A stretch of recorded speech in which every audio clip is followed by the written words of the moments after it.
Ada sebuah legenda yang melampaui mitologi dan menembus inti teologi. Kisah ini adalah tentang kekuatan yang ditahan. Kekuatan itu adalah kekuatan yang pada akhirnya akan dilepaskan untuk menandai akhir dari segalanya. Kekuatan itu adalah kekuatan Yajuj Majuj atau Gog dan Magog. Bab 1. Pengantar misteri di balik tembok makhluk ini bukanlah hantu yang berbisik di malam hari. Makhluk ini juga bukan sekadar monster purba yang menanti di gua. Mereka adalah bangsa manusia. Bangsa ini sangat banyak. Bangsa ini sangat brutal. Mereka diyakini terkurung. Mereka terkurung di balik tembok besi yang dibangun oleh seorang raja yang penuh misteri. Tembok itu berada di suatu tempat di bumi. Keberadaan mereka adalah salah satu tanda yang paling jelas. Tanda itu adalah tanda bahwa janji kiamat sudah mendekati kita. Legenda mereka telah memicu perburuan selama berabad-abad. Perburuan itu adalah perburuan untuk mencari celah. Celah itu adalah celah yang menjadi pintu bagi malapetaka terakhir. Malam ini, kita akan melakukan sebuah deep dive teologisis dan historis yang belum pernah ada sebelumnya. Kita akan membedah sumber-sumber Al-Quran, Alkitab, dan sejarah kuno untuk melacak bangsa yang diyakini sebagai penanda paling jelas bahwa hari kiamat sudah diambang pintu. Kita akan membahas detail pembangunan tembok, sifat bangsa mereka, dan mengapa tembok itu pasti akan runtuh. Inilah narasi tentang kekuatan yang tidak terhitung jumlahnya. Kekuatan itu adalah kekuatan yang akan meminum semua air dan memakan semua hasil bumi. Bab 2. Gog dan Magog. Dalam teks Ibrani dan Kristen, kisah tentang bangsa perusak ini memiliki akar yang sangat dalam. Akarnya adalah di dalam teks-teks suci, dalam tradisi Yahudi dan Kristen. Mereka dikenal sebagai Gog dan Magog. Penggambaran pertama yang paling rinci terdapat di dalam kitab Yehezkiel atau Ezekiel di Perjanjian Lama.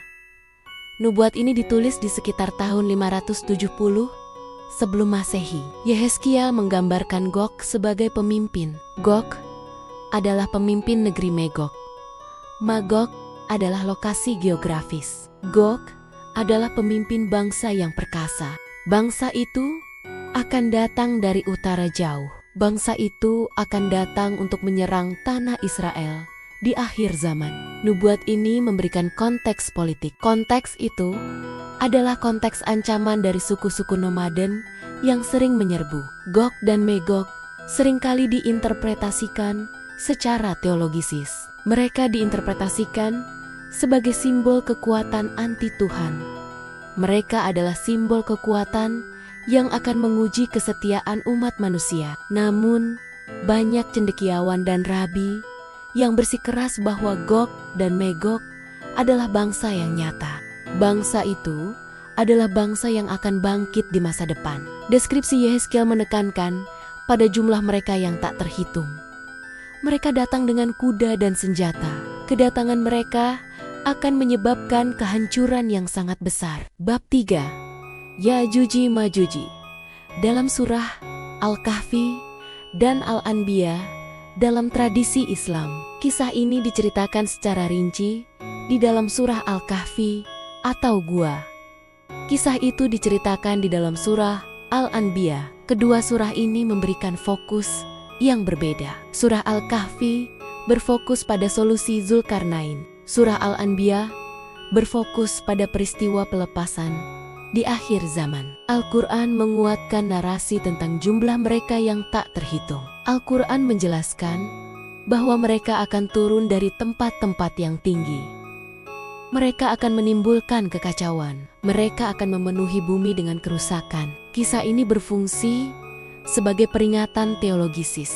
Peringatan itu adalah peringatan bahwa di akhir zaman, umat manusia akan menghadapi kekuatan. Kekuatan itu adalah kekuatan yang melampaui kemampuan mereka untuk melawan. Narasi Islam menekankan bahwa Yajuj dan Majuj adalah manusia. Mereka bukan jin. Mereka bukan setan. Mereka adalah bangsa dari keturunan Nabi Nuh. Bangsa itu adalah bangsa yang memiliki sifat kebrutalan yang luar biasa. Mereka adalah bagian dari keluarga manusia yang memilih jalan kekerasan. Bab 4. Genealogi Yajuj Majuj. Keturunan Nabi Nuh. Siapakah Yajuj dan Majuj secara genealogi? Tradisi Islam dan tradisi Yahudi mereka meyakini bahwa Yajuj dan Majuj adalah keturunan dari Nabi Nuh alaihissalam. Dalam beberapa riwayat, mereka dikaitkan dengan Yafits atau Jafit. Yafits adalah salah satu dari 3 putra Nabi Nuh. Yafits adalah leluhur dari banyak bangsa yang tinggal di Asia Utara. Bangsa itu adalah bangsa yang mendiami wilayah di luar peradaban Timur Tengah. Genealogi ini penting. Genealogi itu menunjukkan bahwa mereka adalah bagian dari keluarga manusia. Mereka adalah bagian dari keturunan Nabi Nuh. Mereka bukanlah makhluk asing atau iblis. Mereka adalah kerabat jauh umat manusia, tetapi mereka memilih jalan kekerasan. Mereka memilih jalan kerusakan. Pilihan inilah yang memisahkan mereka. Pilihan itulah yang menyebabkan mereka dikurung. Meskipun mereka satu asal, takdir mereka sangat berbeda. Mereka menjadi peringatan abadi. Peringatan itu adalah peringatan tentang potensi kejahatan yang ada dalam diri manusia. Bab 5. Dzulkarnain, pemilik 2 tanduk dalam surah Al-Kahfi. Kisah tentang pembangunan tembok sangat berfokus. Kisah itu sangat berfokus pada sosok pahlawan. Pahlawan itu adalah Dzulkarnain. Di Dzulkarnain berarti pemilik 2 tanduk atau penguasa 2 masa. Julukan pemilik 2 tanduk telah memicu perdebatan. Perdebatan itu adalah perdebatan tentang identitas historisnya. Dalam ikonografi kuno, beberapa raja memang digambarkan dengan tanduk. Tanduk itu adalah tanduk yang melambangkan kekuasaan. Kekuasaan itu adalah kekuasaan yang besar. Kekuasaan itu adalah kekuasaan atas 2 kerajaan. Dzulkarnain adalah raja yang saleh. Dia adalah raja yang alim. Dia adalah raja yang diberi kekuasaan. Kekuasaan itu adalah kekuasaan yang besar oleh Tuhan. Kekuasaan itu adalah kekuasaan untuk melakukan perjalanan ke ujung bumi. Tujuannya adalah untuk menegakkan keadilan. Tujuannya adalah untuk menolong yang tertindas. Perjalanan epiknya adalah bukti kekuasaan yang digunakan untuk kebaikan. Bab 6. Perjalanan pertama ke barat, mata air berlumpur. Perjalanan pertama Dzulkarnain dicatat dalam surah Al-Kahfi. Perjalanan itu membawanya ke barat, tempat yang paling jauh. Tempat itu adalah tempat di mana matahari seolah-olah terbenam. Dzulkarnain tiba di suatu tempat. Tempat itu adalah tempat di mana matahari terbenam. Tempat itu adalah tempat di dekat mata air yang berlumpur hitam. Di sana, Dzulkarnain dihadapkan pada pilihan. Pilihan itu adalah menghukum kaum yang zalim. Pilihan itu adalah memberi petunjuk kepada kaum yang saleh. Peristiwa ini menetapkan karakter Dzulkarnain. Karakter itu adalah karakter raja yang adil. Dia adalah raja yang tidak takut. Dia adalah raja yang tidak takut mengambil keputusan. Dia menunjukkan otoritasnya. Otoritas itu adalah otoritas di batas barat dunia yang dikenal. Pengadilan yang dia tegakkan adalah pengadilan yang berdasarkan hukum Tuhan. Ini adalah contoh sempurna dari seorang pemimpin yang taat. Bab 7. Perjalanan kedua ke timur kaum. Di bawah matahari, perjalanan kedua Dzulkarnain membawanya ke timur, tempat yang paling jauh.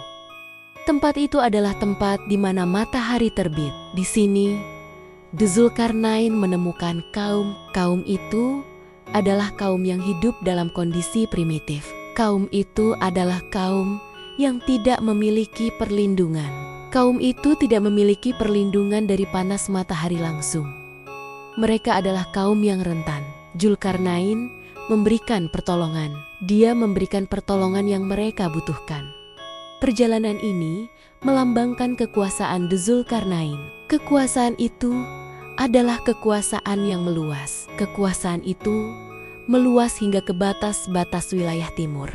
Kedua perjalanan ini membuktikan bahwa raja ini memiliki otoritas global. Otoritas itu adalah otoritas yang mencakup seluruh cakrawala. Kemampuannya mencakup ilmu geografi dan strategi. Bab 8. Perjalanan ketiga. Gerbang antara dua gunung. Perjalanan ketiga Dzulkarnain adalah yang paling krusial. Perjalanan itu membawanya ke lokasi yang terpencil. Lokasi itu adalah lokasi di antara dua gunung. Di celah sempit antara dua gunung ini, dia bertemu kaum. Kaum itu adalah kaum yang tidak mengerti bahasanya. Kaum itu adalah kaum yang menderita. Kaum itu diganggu oleh dua bangsa. Dua bangsa itu adalah Yajuj dan Majuj. Yajuj dan Majuj sering menyerang. Mereka sering merusak. Mereka sering menjarah. Kaum lokal memohon bantuan Dzulkarnain. Mereka menawarkan harta sebagai imbalan. Harta itu adalah harta untuk membangun tembok. Mereka menggambarkan Yajuj Majuj sebagai kaum yang suka membuat kerusakan. Kaum itu suka membuat kekacauan. Kaum itu suka membuat kehancuran di bumi. Bab 9. Pembangunan tembok besi dan tembaga. Pembangunan tembok itu sendiri adalah keajaiban teknik kuno. Dzulkarnain meminta kaum lokal untuk membawa potongan-potongan besi. Potongan-potongan besi itu harus dalam jumlah yang sangat banyak. Potongan-potongan besi itu harus ditumpuk. Potongan-potongan besi itu harus ditumpuk di antara dua gunung tersebut. Ini adalah fondasi struktural tembok tersebut. Setelah tumpukan besi mencapai ketinggian yang setara dengan dua gunung itu, Dzulkarnain memerintahkan kaum lokal untuk menyalakan api. Api itu adalah api yang sangat besar. Api itu adalah api yang sangat panas. Api itu digunakan untuk memanaskan besi tersebut hingga membara. Langkah terakhir yang jenius adalah penggunaan tembaga cair atau kisar.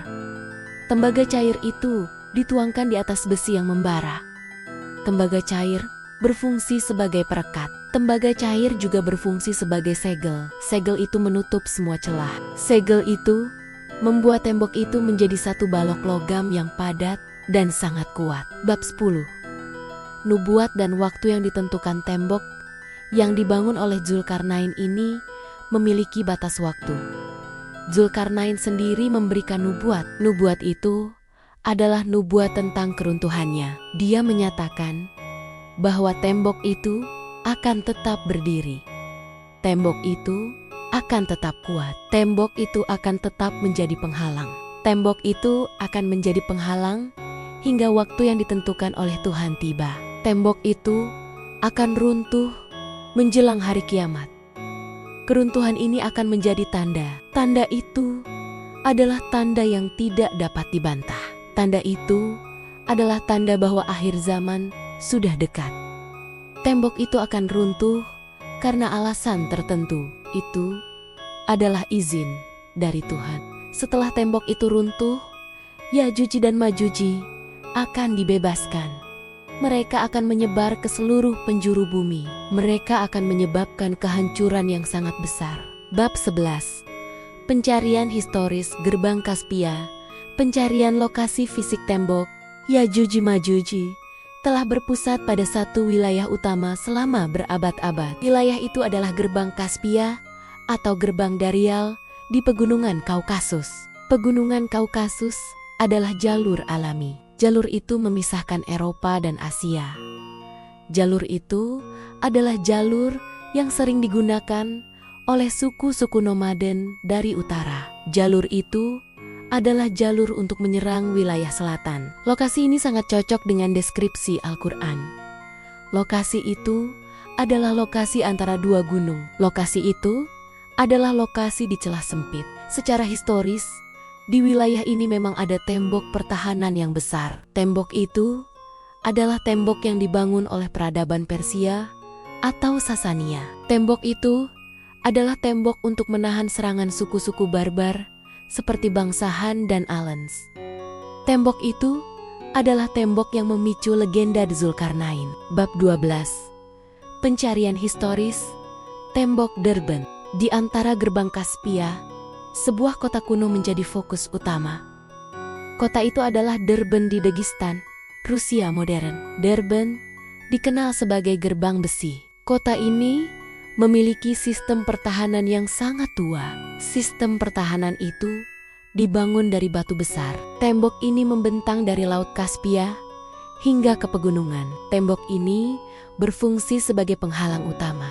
Penghalang utama itu adalah penghalang yang melindungi peradaban di selatan dari serangan suku-suku utara. Meskipun tembok ini tidak sepenuhnya terbuat dari besi dan tembaga cair seperti yang dijelaskan dalam Al-Quran, lokasinya sangat sesuai. Lokasinya adalah lokasi yang berada di celah sempit di antara dua formasi alam. Banyak penjelajah Muslim awal yang mengunjungi Derben. Mereka meyakini bahwa tembok yang mereka lihat adalah sisa-sisa atau lokasi dari tembok Zulkarnain yang legendaris. Tembok itu adalah saksi bisu dari ancaman utara yang konstan.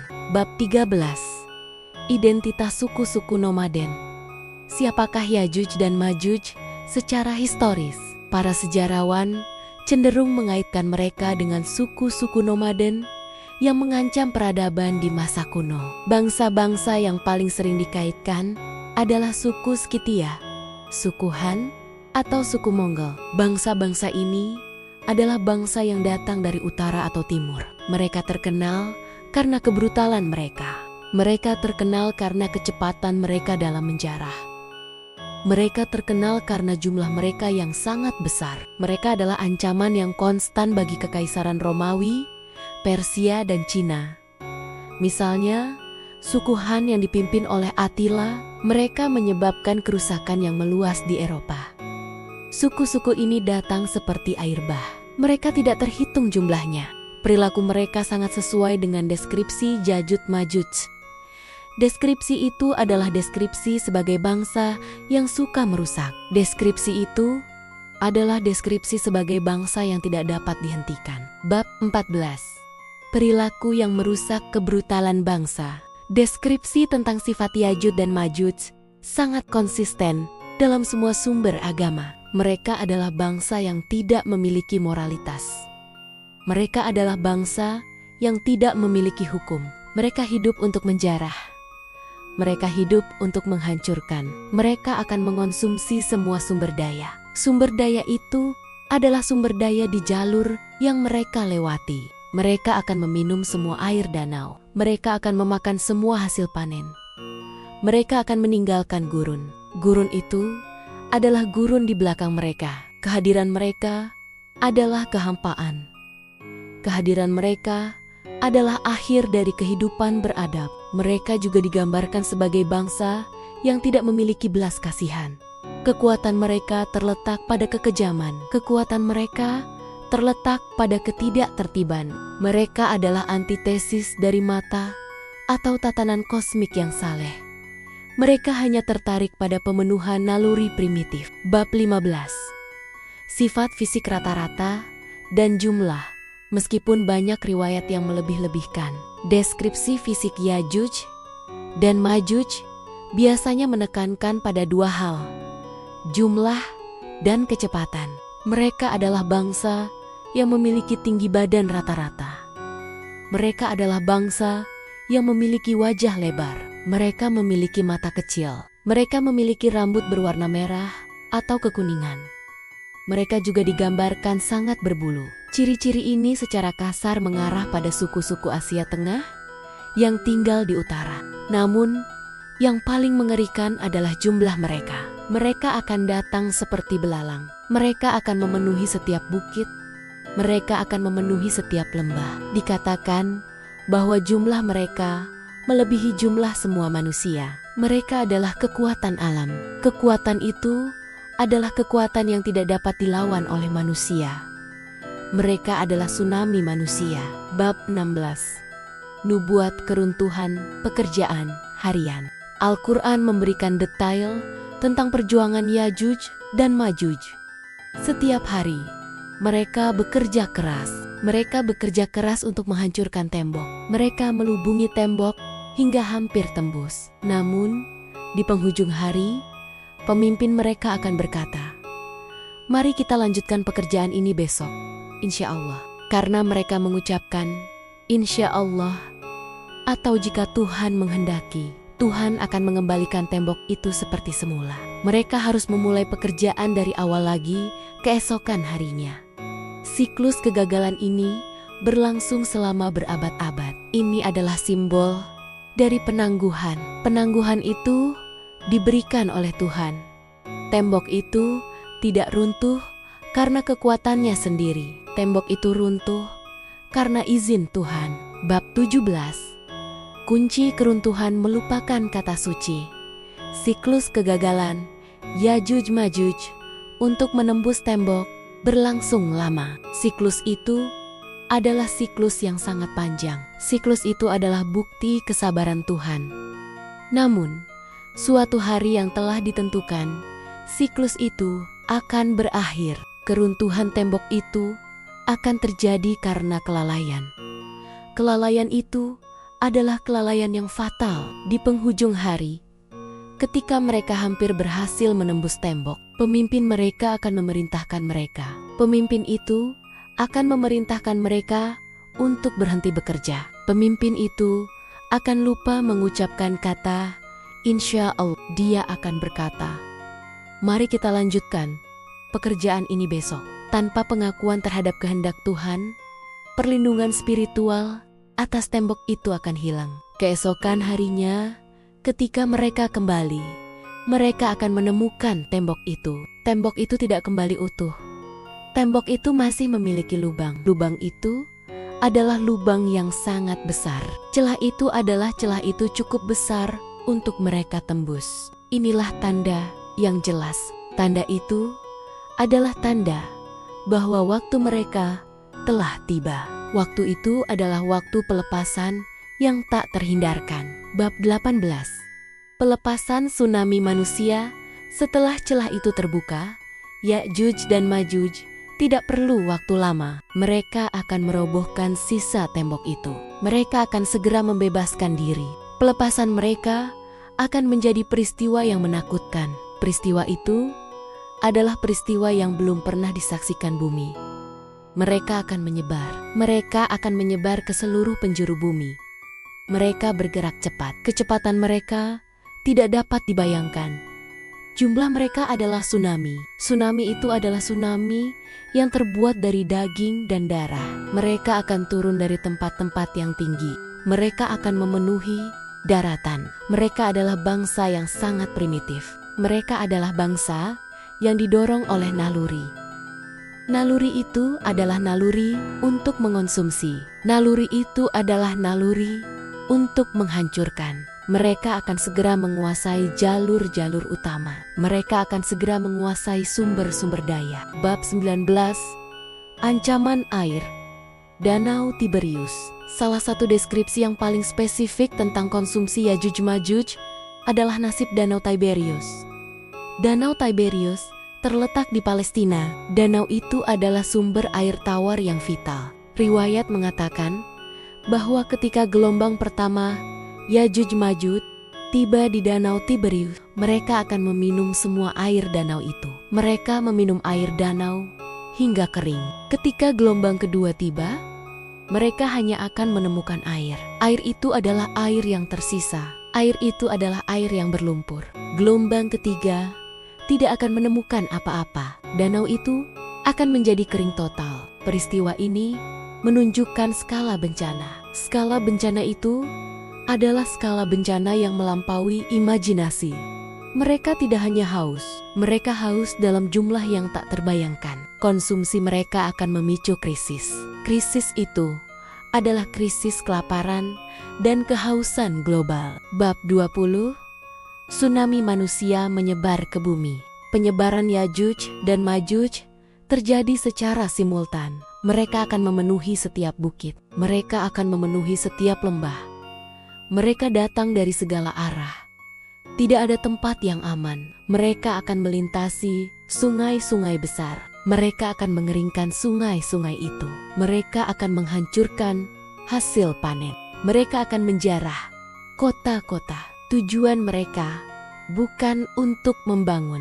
Tujuan mereka adalah untuk mengambil semua yang mereka inginkan. Mereka adalah representasi dari kekuatan kekacauan murni yang dilepaskan tanpa pengekangan. Nabi Isa dan umatnya diperintahkan untuk tidak melawan mereka secara militer. Perintah itu adalah perintah untuk mencari perlindungan. Perintah itu adalah perintah untuk berserah diri. Kekuatan mereka terlalu besar. Mereka adalah ancaman yang harus dihadapi dengan doa. Bab 21. Peran Dajjal sebagai prekursor. Peristiwa kemunculan Yajuj dan Majuj terjadi setelah peristiwa besar lainnya. Peristiwa itu adalah kekalahan Dajjal atau Al-Masih ad-Dajjal. Dajjal telah menyebarkan fitnah spiritual. Dajjal telah menguji keimanan umat manusia. Dajjal dikalahkan oleh Nabi Isa atau Yesus Kristus. Kekalahan Dajjal seharusnya membawa kedamaian. Namun, kedamaian itu berumur sangat pendek. Pelepasan Yajuj Majuj segera menyusul. Peristiwa ini menunjukkan bahwa akhir zaman adalah serangkaian ujian. Ujian itu adalah ujian yang semakin besar. Ujian Dajjal adalah ujian spiritual. Ujian Yajuj Majuj adalah ujian fisik. Ini adalah pertarungan. Pertarungan itu adalah pertarungan untuk bertahan hidup. Bab 22. Pengungsian ke Bukit Tursina, perlindungan ilahi. Ketika Yajuj dan Majuj dibebaskan, Nabi Isa dan pengikutnya akan menyadari. Mereka akan menyadari bahwa perlawanan fisik tidak mungkin. Mereka diperintahkan oleh Tuhan. Mereka diperintahkan untuk mencari perlindungan. Perlindungan itu adalah perlindungan di gunung. Gunung itu adalah Bukit Tursina atau Mount Sinai. Mereka akan terkepung di sana. Mereka akan terkepung tanpa makanan. Mereka akan terkepung tanpa persediaan. Kondisi mereka akan sangat putus asa. Mereka akan mengalami kelaparan. Mereka akan mengalami penderitaan. Pengepungan ini adalah ujian iman terakhir. Ujian itu adalah ujian bahwa keselamatan mereka hanya bergantung pada Tuhan. Ujian itu adalah ujian bahwa pertolongan datang dari atas, bukan dari tangan manusia. Bab 23. Tembok besi simbol keterbatasan manusia. Tembok yang dibangun Zulkarnain adalah monumen. Monumen itu adalah monumen teknologi. Monumen itu adalah monumen kekuatan. Namun, tembok itu adalah simbol. Simbol itu adalah simbol keterbatasan. Keterbatasan itu adalah keterbatasan kekuasaan manusia. Meskipun tembok itu dibangun dengan besi dan tembaga cair, meskipun tembok itu dilindungi oleh izin Tuhan, Zulkarnain sendiri menyatakan bahwa tembok itu akan runtuh. Tembok itu akan runtuh ketika waktu yang ditentukan tiba. Keruntuhan tembok itu adalah pengakuan. Pengakuan itu adalah pengakuan bahwa tidak ada struktur buatan manusia. Tidak ada struktur yang dapat menahan kehendak Tuhan. Tembok itu adalah penangguhan. Penangguhan itu adalah penangguhan yang diizinkan. Bab 24. Yajuj Majuj. Sebagai kekuatan keos murni, Yajuj dan Majuj melambangkan kekuatan yang sangat spesifik. Kekuatan itu adalah kekuatan kekacauan murni. Kekuatan itu adalah kekuatan yang tidak terorganisir. Kekuatan itu adalah kekuatan yang brutal. Mereka tidak memiliki tujuan politik. Mereka tidak memiliki ideologi. Tujuan mereka hanyalah untuk menghancurkan. Tujuan mereka hanyalah untuk mengonsumsi. Mereka adalah antitesis. Antitesis itu adalah antitesis dari Ma'at atau tatanan kosmik Mesir. Antitesis itu adalah antitesis dari Dharma atau ketertiban spiritual. Pelepasan mereka adalah pelepasan kekacauan. Kekacauan itu adalah kekacauan yang sudah ada sejak awal penciptaan. Kekacauan itu diizinkan datang. Kekacauan itu diizinkan untuk menguji kemanusiaan di akhir sejarah. Bab 25. Pengepungan di Bukit Tursina. perlindungan ilahi. Ketika gelombang tsunami manusia, Ya'juj dan Ma'juj, membanjiri bumi, tidak ada kekuatan manusia yang mampu bertahan. Seluruh umat manusia yang beriman telah diperingatkan. Mereka diperingatkan untuk tidak melawan. Mereka diperingatkan untuk melarikan diri. Pemimpin mereka, Nabi Isa alaihi salam, memimpin mereka. Dia memimpin mereka ke tempat yang paling aman. Tempat itu adalah tempat yang paling terpencil. Tempat itu adalah Bukit Tursina. Di sana, di puncak gunung yang tinggi itu, mereka terkepung. Ribuan orang beriman terperangkap. Ribuan orang beriman terputus dari dunia. Di bawah mereka, bumi dipenuhi. Bumi dipenuhi dengan kerumunan Ya'juj dan Ma'juj. Ya'juj dan Ma'juj bergerak seperti air. Mereka mengelilingi bukit itu dari semua sisi. Pengepungan itu berlangsung lama.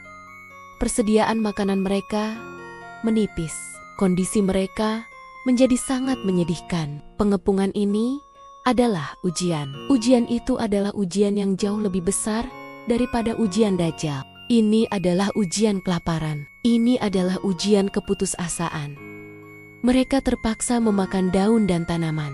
Mereka harus bersabar. Mereka harus bersabar dengan kondisi yang sangat memilukan. Pengepungan di Bukit Tursina ini adalah penantian. Penantian itu adalah penantian akan akhir. Penantian itu adalah penantian akan pertolongan. Bab 26. Kesombongan Ya'juj Ma'juj menyerang langit setelah menguasai seluruh dataran bumi. Kesombongan Ya'juj dan Ma'juj mencapai puncaknya. Mereka melihat bahwa semua manusia yang beriman telah lari. Mereka melihat manusia bersembunyi di tempat-tempat tertinggi. Mereka meyakini bahwa mereka telah menaklukkan bumi. Namun, ambisi mereka tidak berhenti di situ. Mereka ingin menaklukkan langit. Mereka ingin menaklukkan Tuhan itu sendiri. Mereka mengumpulkan anak panah. Mereka mengumpulkan tombak mereka.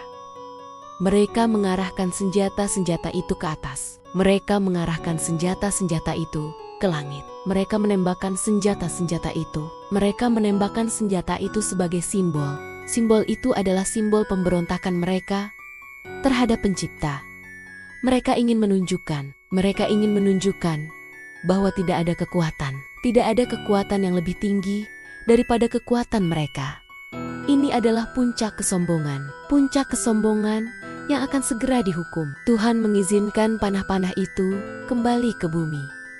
Panah-panah itu kembali dengan noda. Noda itu adalah noda darah palsu. Ya'juj dan Ma'juj melihat noda darah itu. Mereka bersorak-sorai. Bahwa mereka telah membunuh penghuni langit. Keyakinan mereka akan kemenangan absolut telah tulus. Keyakinan itu adalah keyakinan yang menandai saat-saat terakhir mereka. Bab 27. Doa Nabi Isa, pintu pertolongan ilahi di puncak Bukit Tursina. Penderitaan menjadi tak tertahankan. Kelaparan dan ketakutan mengancam untuk menghancurkan iman para pengungsi. Nabi Isa alaihi salam menyadari bahwa pertempuran ini tidak dapat dimenangkan dengan pedang. Pertempuran ini adalah pertarungan. Pertarungan itu adalah pertarungan antara kehendak Tuhan dan kekacauan. Nabi Isa mengangkat tangannya. Dia memimpin doa. Dia berdoa kepada Tuhan. Dia berdoa untuk pemusnahan musuh-musuh yang tidak dapat dikalahkan oleh manusia. Doa ini adalah momen yang paling krusial. Momen itu adalah momen penyerahan total. Momen itu adalah momen yang membuka pintu. Pintu itu adalah pintu pertolongan ilahi. Permintaan Nabi Isa bukan untuk kekalahan militer. Permintaan itu adalah permintaan untuk intervensi. Intervensi yang hanya dapat dilakukan oleh kekuatan di luar alam fisik. Doa ini menandai akhir dari peran manusia. Doa ini menandai awal dari tindakan Tuhan. Setelah doa ini, alam semesta merespons. Langit dan bumi akan bekerja sama. Mereka akan bekerja sama untuk memenuhi permintaan itu. Bab 28, Intervensi cacing nugaf, makhluk kecil yang mematikan. Tuhan merespons doa itu dengan cara yang tidak terduga. Bukan dengan api dari langit, bukan dengan banjir bandang, melainkan dengan makhluk kecil. Makhluk kecil itu adalah makhluk yang paling rendah. Makhluk itu adalah cacing nugaf. Cacing nugaf ini adalah sejenis larva atau serangga. Serangga itu dikirimkan ke atas Yajuj Majuj. Serangga itu adalah serangga yang sangat banyak. Cacing-cacing ini tidak menyerang mereka di medan perang. Cacing-cacing itu menyerang mereka di tempat yang paling rapuh. Tempat itu adalah bagian belakang leher mereka. Cacing nugaf itu masuk. Cacing nugaf itu membunuh mereka secara serentak. Kekuatan mereka yang menakutkan. Kekuatan itu adalah kekuatan yang dapat menghancurkan benteng. Kekuatan itu adalah kekuatan yang dapat mengeringkan danau. Kekuatan itu adalah kekuatan yang tidak berdaya. Tidak berdaya melawan makhluk kecil. Makhluk kecil itu adalah makhluk yang tidak terlihat. Pemusnahan ini adalah pelajaran. Pelajaran itu adalah pelajaran teologisis yang mendalam. Pelajaran itu adalah bahwa kemenangan datang dari sumber yang paling tidak terduga. Kematian mereka bukanlah kehormatan militer. Kematian mereka adalah sebuah hukuman. Hukuman itu adalah hukuman karena kesombongan mereka. Bab 29, Kematian massal dan keheningan mengerikan. Kematian Yajuj dan Majuj adalah sebuah peristiwa. Peristiwa itu adalah peristiwa yang simultan. Peristiwa itu adalah peristiwa yang terjadi dalam sekejap mata. Seluruh pasukan raksasa itu roboh. Mereka roboh sebagai satu kesatuan. Jumlah mereka sangat banyak. Jumlah mereka memenuhi setiap jengkal daratan. Suara teriakan mereka, suara kekacauan mereka. Semua itu tiba-tiba digantikan. Semua itu digantikan oleh keheningan yang mengerikan. Setiap orang dari mereka mati. Mereka mati dalam satu malam. Mereka tergeletak di mana-mana. Mereka tergeletak di atas satu sama lain. Mereka tergeletak di semua bukit. Mereka tergeletak di semua lembah. Mereka tergeletak di jalanan. Keheningan itu adalah keheningan yang paling menakutkan. Keheningan itu adalah keheningan yang datang setelah badai. Bagi Nabi Isa dan umatnya di Bukit Tursina, keheningan ini adalah teka-teki. Mereka tidak tahu apa yang telah terjadi. Mereka mengira Yajuj dan Majuj masih mengepung mereka. Mereka mengirimkan seorang prajurit. Prajurit itu ditugaskan untuk mengintai. Prajurit itu melihat pemandangan. Pemandangan itu adalah pemandangan yang tak terbayangkan. Seluruh bangsa yang pernah mengancam dunia telah musnah. Mereka telah musnah tanpa ada perlawanan dari manusia. Bab 30, Kondisi bumi bau busuk dan wabah. Meskipun ancaman fisik Yajuj dan Majuj telah hilang, mereka meninggalkan warisan. Warisan itu adalah warisan yang mengerikan. Warisan itu adalah warisan yang penuh dengan bahaya. Seluruh daratan dipenuhi mayat. Mayat itu adalah mayat yang tidak terhitung jumlahnya. Jutaan mayat itu mulai membusuk. Mereka membusuk di bawah sinar matahari. Bumi diselimuti bau busuk. Bau busuk itu adalah bau busuk yang tidak tertahankan. Bau busuk itu adalah bau busuk yang tidak dapat dijelaskan. Bau busuk itu adalah bau busuk yang mencapai langit. Bau busuk itu menyebabkan penyakit. Bau busuk itu mengancam kehidupan. Sungai-sungai tercemar, udara beracun. Ini adalah ujian kedua. Ujian itu adalah ujian yang datang setelah pertempuran. Ujian itu adalah ujian kebersihan. Ujian itu adalah ujian kesehatan. Umat manusia tidak dapat turun. Umat manusia tidak dapat turun dari Bukit Tursina. Mereka tidak dapat turun karena bahaya wabah. Mereka tidak dapat turun karena bau yang menyengat. Kemenangan ilahi harus dilanjutkan. harus dilanjutkan dengan pembersihan ilahi. Bab 31. Pembersihan ilahi peran burung dan hujan. Nabi Isa kembali berdoa. Dia berdoa untuk pembersihan bumi. Tuhan merespons doa itu dengan dua cara. Kedua cara itu adalah cara yang luar biasa. Pertama, Tuhan mengirimkan burung-burung besar. Burung-burung itu adalah burung-burung dengan leher panjang. Burung-burung itu datang dalam jumlah yang sangat banyak. Burung-burung itu adalah burung-burung yang memiliki paruh yang kuat. Burung-burung itu mengambil mayat. Burung-burung itu mengangkat mayat-mayat Yajuj dan Majuj. Burung-burung itu membawa mayat-mayat itu. Burung-burung itu membawa mayat-mayat itu ke tempat yang jauh. Tempat itu adalah tempat yang jauh dari peradaban manusia. Tempat itu adalah tempat yang tidak lagi mengancam bumi. Kedua, Tuhan menurunkan hujan. Hujan itu adalah hujan yang lebat. Hujan itu adalah hujan yang deras. Hujan itu adalah hujan yang berlangsung selama 40 hari. Hujan itu membasuh bumi. Hujan itu membersihkan sisa-sisa. Hujan itu membersihkan kotoran. Hujan itu menghidupkan kembali tanaman. Hujan itu membersihkan udara. Bumi dikembalikan. Bumi dikembalikan ke kondisi yang bersih. Bumi dikembalikan ke kondisi yang dapat ditinggali. Bab 32.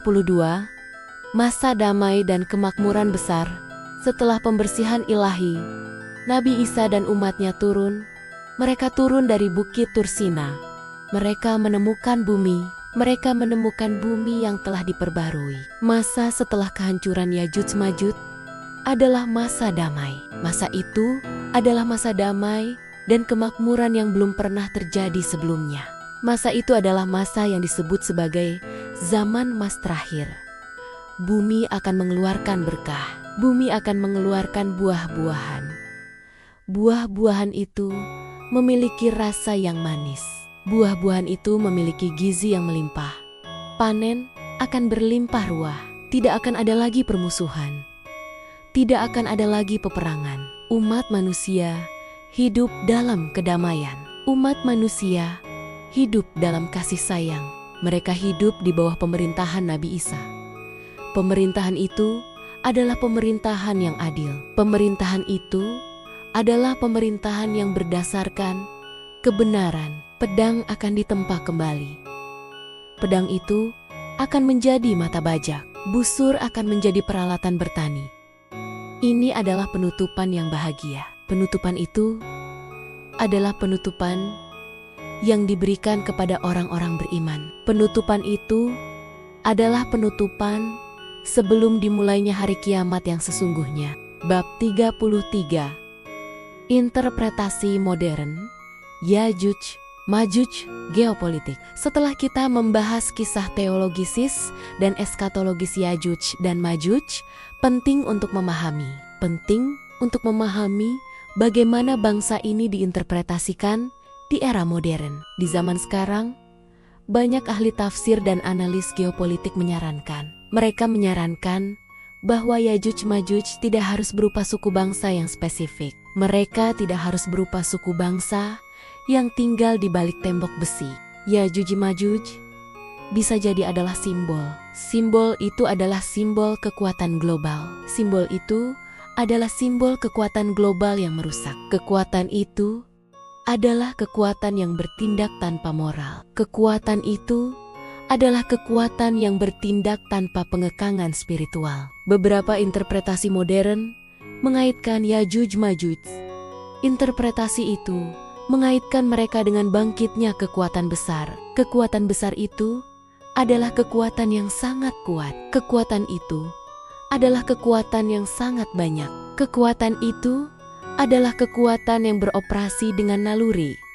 Naluri itu adalah naluri konsumsi. Naluri itu adalah naluri agresi. Interpretasi ini menegaskan bahwa ancaman Yajuj Majuj selalu ada. Ancaman itu adalah ancaman yang terselubung. Ancaman itu menunggu untuk dilepaskan. Mereka adalah ancaman yang dilepaskan melalui ideologi. Ideologi itu adalah ideologi keserakahan. Ideologi itu adalah ideologi yang merusak diri sendiri. Bab 34. Ya'juj Ma'juj sebagai konsumerisme yang tak terkendali. Salah satu interpretasi filosofis yang paling kuat adalah interpretasi itu adalah interpretasi yang melihat Ya'juj Ma'juj sebagai personifikasi. Personifikasi itu adalah personifikasi dari konsumerisme global. Konsumerisme yang tak terkendali. Ingatlah deskripsi mereka. Deskripsi itu adalah deskripsi tentang bangsa yang mengeringkan danau. Deskripsi itu adalah deskripsi tentang bangsa yang memakan hasil bumi. Mereka tidak membangun, mereka hanya mengonsumsi. Mereka mengonsumsi dengan rakus. Konsumsi mereka melampaui kebutuhan. Konsumsi mereka didorong oleh nafsu. Konsumsi mereka didorong oleh keserakahan. Dalam pandangan ini, Ya'juj Ma'juj telah dilepaskan. Mereka telah dilepaskan melalui sistem ekonomi modern. Sistem ekonomi modern itu mengharuskan pertumbuhan. Sistem ekonomi modern itu mengharuskan eksploitasi. Eksploitasi itu adalah eksploitasi tanpa batas. Eksploitasi itu adalah eksploitasi terhadap planet ini. Kita melihat danau dan sungai mengering, kita melihat sumber daya alam terkuras. Semua itu dilakukan demi pertumbuhan. Pertumbuhan itu adalah pertumbuhan yang tidak berkelanjutan. Ini adalah metafora yang kuat. Metafora itu menunjukkan bahwa kita sendiri mungkin menjadi Ya'juj Ma'juj modern. Kita adalah Ya'juj Ma'juj yang menggerogoti. Kita adalah Ya'juj Ma'juj yang menggerogoti rumah kita sendiri. Bab 35. Simbolisme tembok filsafat ilmu pengetahuan. Tembok yang dibangun oleh Zulkarnain adalah puncak teknologi. Tembok itu adalah puncak rekayasa kuno. Tembok itu adalah simbol. Simbol itu adalah simbol kemampuan manusia. Kemampuan itu adalah kemampuan yang diberikan Tuhan. Kemampuan itu adalah kemampuan untuk melindungi. Kemampuan itu adalah kemampuan untuk menciptakan. Secara filosofis, tembok itu adalah simbol. Simbol itu adalah simbol ilmu pengetahuan. Simbol itu adalah simbol peradaban. Simbol itu adalah simbol tatanan. Tatanan itu adalah tatanan yang dibangun. Tatanan itu adalah tatanan yang dibangun untuk menahan kekacauan. Tembok itu melindungi manusia. Tembok itu melindungi manusia dari kekuatan liar. Namun, keruntuhan tembok itu mengajarkan sebuah pelajaran. Pelajaran itu adalah pelajaran yang mendalam. Pelajaran itu adalah bahwa tidak ada benteng. Tidak ada benteng buatan manusia. Tidak ada teknologi. Tidak ada teknologi yang dapat menahan kehendak Tuhan. Tembok itu memberikan penangguhan. Tembok itu tidak memberikan solusi. Solusi akhir hanya dapat datang. Solusi akhir hanya dapat datang dari campur tangan ilahi. Inilah batas ilmu pengetahuan. Inilah batas kekuatan manusia. Bab 36. Ya'juj Ma'juj. Di masa damai, setelah kiamat kecil, periode setelah pemusnahan Ya'juj Ma'juj, dan pembersihan bumi adalah masa damai. Masa itu adalah masa yang indah. Masa itu adalah masa yang disebut sebagai periode kemakmuran terakhir. Ini adalah periode yang sangat signifikan. Periode itu adalah periode yang penting dalam eskatologi Islam. Periode itu adalah periode yang menunjukkan bahwa Tuhan tidak meninggalkan umat manusia. Tuhan tidak meninggalkan umat manusia tanpa harapan. Masa damai ini berlangsung selama 7 tahun. Masa itu adalah masa di bawah pemerintahan Nabi Isa. Selama masa ini, berkah Tuhan melimpah. Bumi menghasilkan panen. Panen itu sangat banyak, buah-buahan berlimpah. Buah-buahan itu sangat manis. Tidak ada lagi permusuhan. Tidak ada lagi perang. Kekerasan telah dihapus. Kedamaian meliputi seluruh alam. Namun, kedamaian ini memiliki batas waktu. Kedamaian itu adalah kedamaian yang mendahului. Kedamaian itu adalah kedamaian yang mendahului tanda-tanda akhir. Tanda-tanda itu adalah tanda-tanda yang lebih besar. Tanda-tanda itu adalah tanda-tanda yang benar-benar menutup. Bab 37. Perbandingan dengan monster eskatologis lain. Kisah Yajuj Majuj ini memiliki kesamaan. Kisah ini memiliki kesamaan di berbagai mitologi. Kesamaan itu adalah kesamaan tentang pertempuran akhir. Dalam mitologi Norse, ada kisah Fenrir. Fenrir adalah serigala raksasa. Fenrir adalah serigala raksasa yang dibelenggu. Fenrir dilepaskan saat Ragnarok atau akhir dunia. Fenrir dilepaskan untuk menghancurkan. Fenrir dilepaskan untuk memakan. Dalam mitologi Yunani, ada kisah Typhon. Typhon adalah monster. Typhon adalah monster yang bersembunyi di bawah gunung. Typhon adalah monster yang mengancam alam semesta. Semua kisah ini berbagi tema yang sama. Tema itu adalah tema tentang kekuatan. Kekuatan itu adalah kekuatan yang harus dikurung. Kekuatan itu adalah kekuatan yang pasti akan dilepaskan. Pelepasan kekuatan itu akan menjadi pertanda. Pertanda itu adalah pertanda akhir dari tatanan. Yajuj Majuj adalah versi monoteistik. Yajuj Majuj adalah versi monoteistik dari kekuatan alam yang brutal ini. Kekuatan itu adalah kekuatan yang ditakdirkan. Kekuatan itu adalah kekuatan yang ditakdirkan untuk menghancurkan. Bab 38. Pelajaran dari Zulkarnain, pemimpin yang adil. Zulkarnain memainkan peran kunci. Peran kunci itu adalah peran kunci sebagai pahlawan yang saleh. Kisahnya adalah pelajaran. Pelajaran itu adalah pelajaran tentang kepemimpinan. Kepemimpinan itu adalah kepemimpinan yang ideal. Dia diberi kekuasaan. Dia diberi kekuasaan yang besar. Dia diberi kekuasaan untuk menjelajahi bumi. Dia menggunakan kekuasaan itu. Dia menggunakan kekuasaan itu bukan untuk menaklukkan. Dia menggunakan kekuasaan itu untuk melayani. Dia menghukum yang zalim. Dia menolong yang lemah. Ketika penduduk menawarkan imbalan, mereka menawarkan imbalan untuk membangun tembok. Dia menolak imbalan itu. Dia menolak imbalan itu karena dia kaya. Dia menolak imbalan itu karena dia sudah diberi. Dia sudah diberi kekayaan yang cukup oleh Tuhannya. Dia hanya meminta bantuan.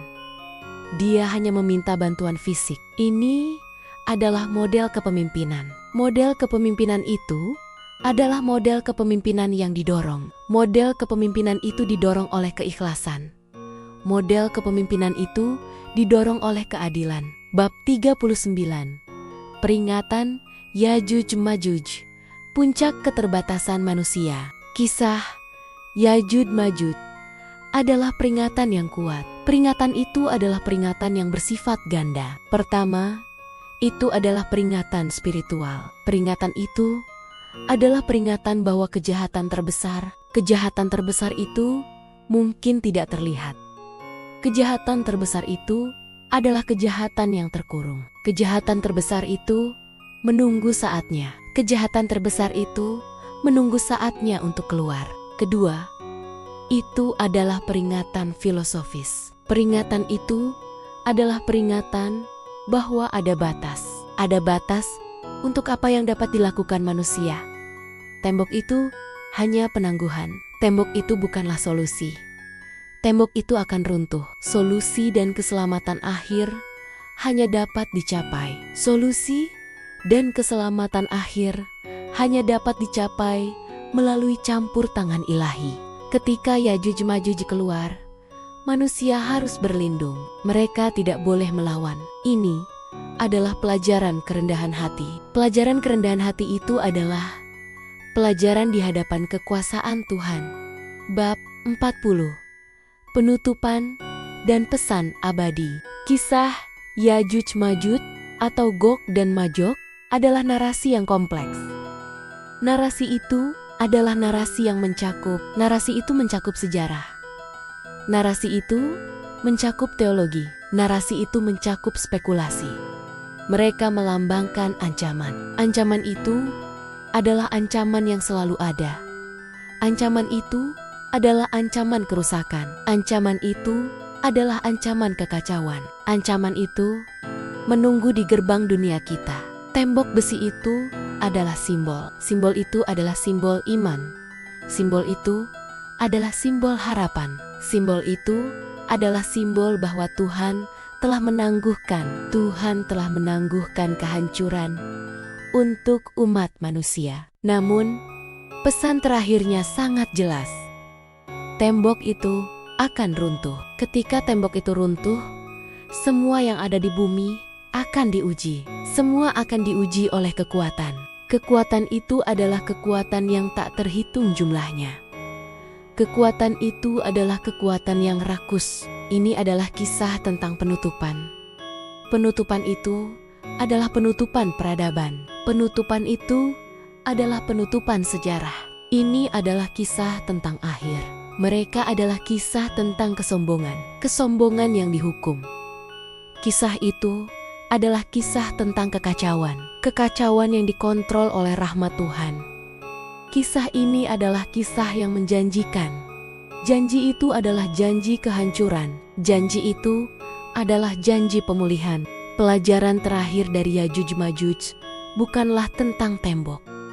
Pelajaran itu adalah tentang hati. Apakah hati kita cukup kuat untuk menahan godaan kekacauan? Ataukah kita akan menjadi bagian dari gelombang yang tidak terhitung jumlahnya? Keadilan ilahi akan ditegakkan. Kedamaian akan berkuasa. Jika tembok itu runtuh hari ini, di mana Anda akan berlindung? Komentar di bawah ini tentang teori yang paling Anda yakini, like video ini. Atau subscribe channel Legenda Indonesia dan Dunia, agar kita terus bisa menggali misteri teologisis dan sejarah kuno. Sampai jumpa di misteri berikutnya.